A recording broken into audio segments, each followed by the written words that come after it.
11.5 is labeled graphical differentiation, which is fancy talk for saying we're going to graph the derivative by hand. Now we do this in this class, in this chapter I should say at 11, and then we do it again in chapter 14. So this concept is not going to go away. It is quite early for us to be doing it now, but the book figures, hey, they know what the derivative means, so let's go for it. What does the derivative mean? It tells you the slope of the tangent line. So to get through this section, that's all you have to keep in mind. The slope of the tangent line. So notice this graph is technically made up of 4 pieces. We have the first piece from x equals 0 to x equals 1.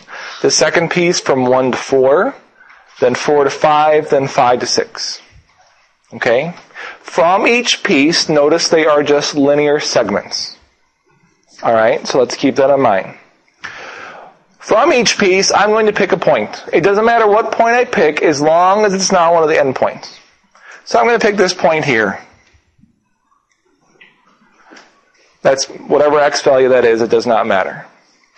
Let's find the slope of the tangent line to that point. Well, if I were to draw the tangent line, notice I would get the line itself.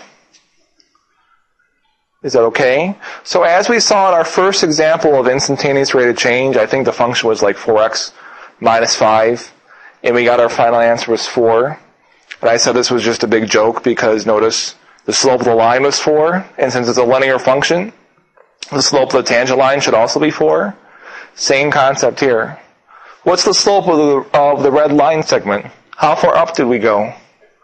And how far over do we go? 1. So the slope of this line is 3.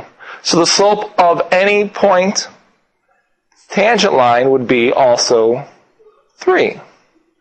So if I pick a point between 0 and 1, no matter what point I pick, except for the endpoints, and the reason we can't talk about the endpoints is because of what we had written right here. We can't talk about sharp corners or anything, and that's what those are. So if I pick a point between 0 and 1, the derivative should be 3. So on the graph of our derivative, which is going to be to the right here, between 0 and 1, we're going to have 3.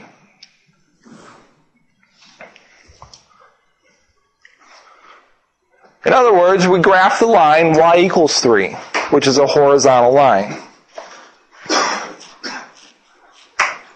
Now, since at 0 we have a sharp point, and since at 1 we have a sharp point, the derivative will not exist there. So what should I put on the graph of the derivative to say, sorry, no one's home? A hole. So we're going to have a hole at 0 and a hole at 1. So one more time, I picked a point between 0 and 1. All points on this segment have a derivative of 3 because it's a linear segment, so we want up 3 over 1. So it's going to be the constant function y equals 3. Notice, since these are all linear segments, the derivative will be all horizontal segments. Mike? What if that first segment was vertical? Straight up vertical, then the derivative would not exist there. Correct. But at the same time, this wouldn't be a function, so we couldn't even do it anyways. Because it has to be a function first. Is that okay for this class? Yes. Okay. Yep. Qualifier. Next segment is from 1 to 4. So from 1 to 4, if I pick any point, that looks pretty. Good schools, nice neighborhood. If I drew a tangent line, what type of tangent line is that? Horizontal. And what's the slope of a horizontal line? 0. So from 1 to 4, the derivative is 0, which is along the x-axis here. That means the line y equals 0. Oh, there's a slight earthquake there. I don't know if anyone felt it. That's okay. But what happens at 1? What do I do to the derivative graph? Close. Yeah. And what happens at 4?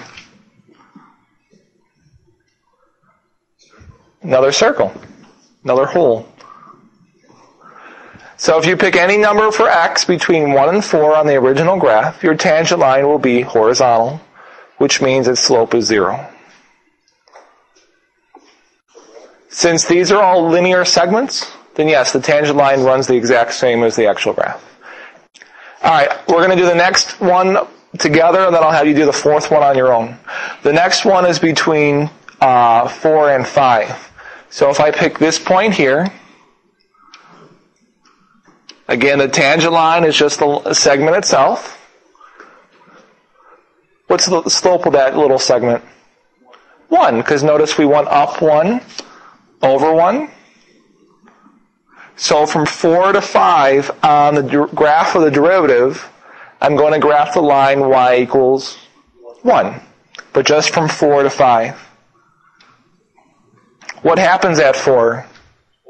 What happens at 5?